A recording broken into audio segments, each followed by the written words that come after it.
नाझीम मुल्ला आपले प्रतिनिधी या संदर्भामध्ये अधिक माहिती आपल्यापर्यंत पोहोचवत आहेत। नाझीम, काय परिस्थिती आहे त्या ठिकाणी?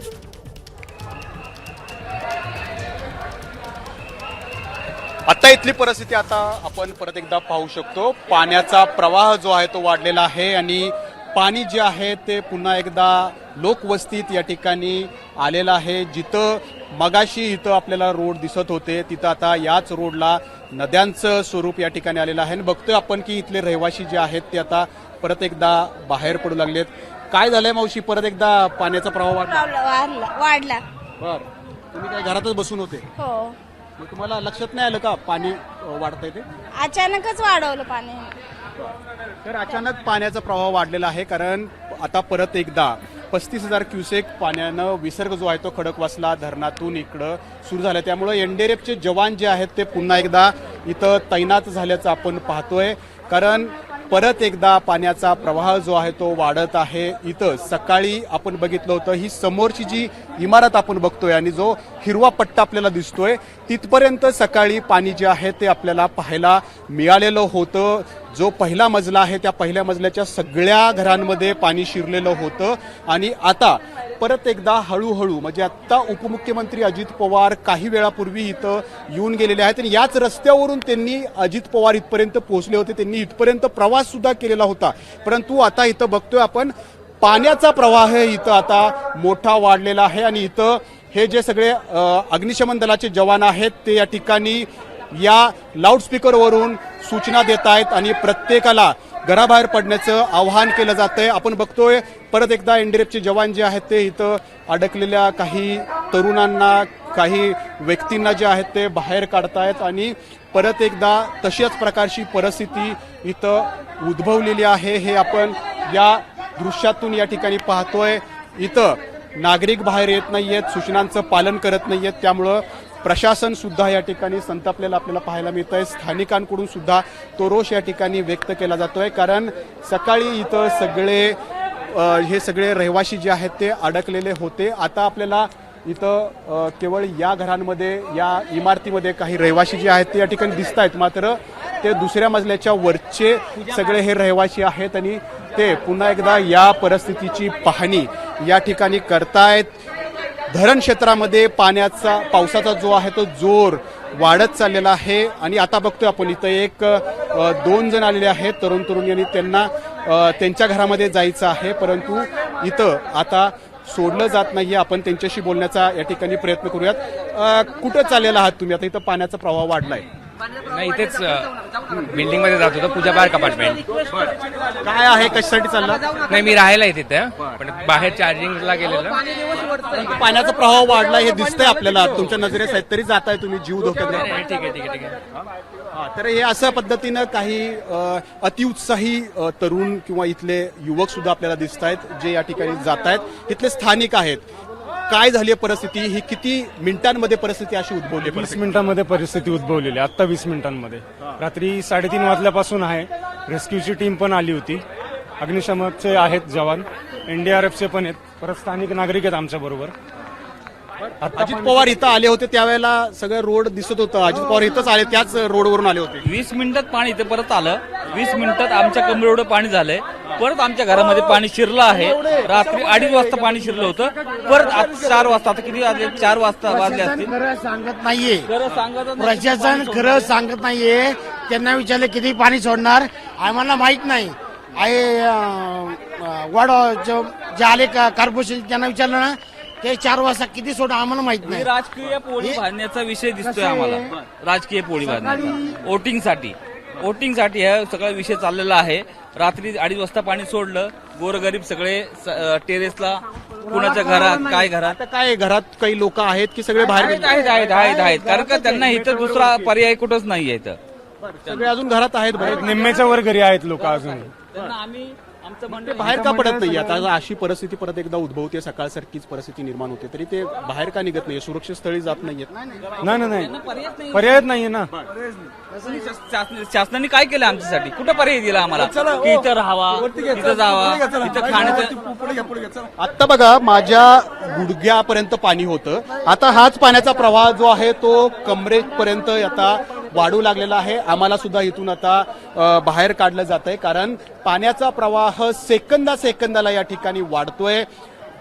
जे खडकवासलाचं धरण क्षेत्र आहे तिथं जसं जसं पाण्याचा प्रवाह तिथं पावसाचा जोर जसा वाढतोय तसं धरण क्षेत्रातून पाण्याचा विसर्ग जो आहे तो या ठिकाणी केला जातोय. आणि म्हणूनच आपण बघतोय एनडीआरएफची पथकं गेली काही तास या ठिकाणी नव्हती, ती आता परत एकदा आलेली आहेत. किती आता इथं आपले जवान दिसत आहेत आपल्याला, आणि काय कशा पद्धतीनं कार्य तुम्ही इथं करताय? आमचे साहेब आहे ना ते देतील ना बाईट. इथं आता परत एकदा किती जवान तैनात केलेले आहेत आणि कुठपर्यंत पाणी गेल्याचं दिसतं? सर मी 5 एनडीआरएफ पुण्याहून बोलतोय. आम्ही इथं आमचे आता टोटल एक टीम आहे सर, 34 लोकांची टीम आहे आमची. काय लोक अजून घरात दिसत आहेत, तुम्ही जाऊन काय त्यांना बाहेर काढण्याचा प्रयत्न करताय? हा करतोय सर. आता सांगितले जे ग्राउंड फ्लोअरला जे आहेत फर्स्ट फ्लोअर पर्यंत त्यांना आम्ही सगळ्यांना बाहेर करून तिकडे केले. जे सेकंड थर्ड फ्लोअर वाले आहेत त्यांना सांगितलंय जास्त फ्लोअरच्या वरती ठेवलेत, बाकी सगळे खाली केलेले. बरोबर. आणि किती मिनिटांमध्ये ही सगळी परिस्थिती परत एकदा अशी झाली आहे? कारण इथं मगाशी आम्ही एक 15-20 मिनिटापूर्वी आलो तर इथं रोड दिसत होता, आम्ही चालत जात होतो. हा सर, आता पाऊस नदीनं जास्त हे झाला तर तिकडनं पाऊस सोडलेला आहे धरणातनं, त्यामुळे इथं पाण्याची लेवल वाढणार आहे, रात्रभर अजून वाढेल. रात्रभर पुन्हा एकदा असाच पाण्याचा प्रवाह जो आहे तो वाढताना आपल्याला इथं पाहायला मिळणार आहे. आणि म्हणूनच हे सगळे एनडीआरएफचे जवान असतील, अग्निशमन दलाचे जवान असतील, हे आता या ठिकाणी तैनात करण्यात आलेले आहेत. आणि इथं आपण बघतोय की या लाऊडस्पीकरवरून या ठिकाणी पुकारलं जातंय आणि सर्वांना सुरक्षित स्थळी पुन्हा एकदा जाण्याचं आवाहन केलं जातंय. आपण माझ्या या मागची परिस्थिती जी आहे, कॅमेरामन आपले मनोज जे आहेत ते या ठिकाणची परिस्थिती दाखवतायत. इकडं नागरिक जे आहेत ते मोठ्या संख्येनं इथं उपस्थित आहेत आणि ते पुन्हा एकदा इथं बघायची गर्दी करतायत. काही जण जे आहेत ते या इथले रहिवासी आहेत आणि ते इथं पोहोचलेले आहेत. हे एक व्यक्ती आहेत जे कुठं चाललेत, आपण कुठं चाललेला आहात इतक्या या पाण्यात? काय मी इथे, माझी दोन्ही मुलं वरती आहेत ना, मग जायला पाहिजे त्यांच्या वरकडे. तुम्ही किती वर्षापासून इथं राहताय? इथे आता झाली 5 वर्ष झाली. 5 वर्षात कधी अशी परिस्थिती झाली होती? दुसरी वेळ आहे ही. असंच पाणी येतं? हो 2018ला आलो होतं आणि आता. हा, तुम्हाला सवय झाली आहे का या पाण्याची? नाही सवय नाही झालेली, पण दुसरी वेळ आहे आम्हाला अनुभव. चला येऊ का?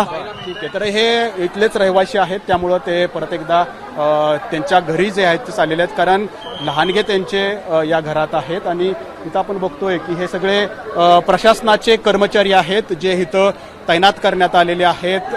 प्रत्येकाला इथून बाहेर जायला सांगितलं जातंय, कारण आपण बघतोय आत्ता मी लाईव्ह आपलं सुरू होण्यापूर्वी इथं रोड या ठिकाणी होता आणि आता इथं गुडघाभर पाणी झालेलं आहे. म्हणजे सेकंदाला पाण्याचा प्रवाह कसा वाढतोय आणि पाणी कसं कसं या ठिकाणी लोकवस्तीमध्ये या ठिकाणी शिरतंय. कारण सकाळी इथं जवळपास कमरेच्या वरती पाणी होतं आणि आता परत एकदा पाण्याचा प्रवाह हळूहळू जो आहे तो या ठिकाणी वाढताना आपल्याला दिसतोय.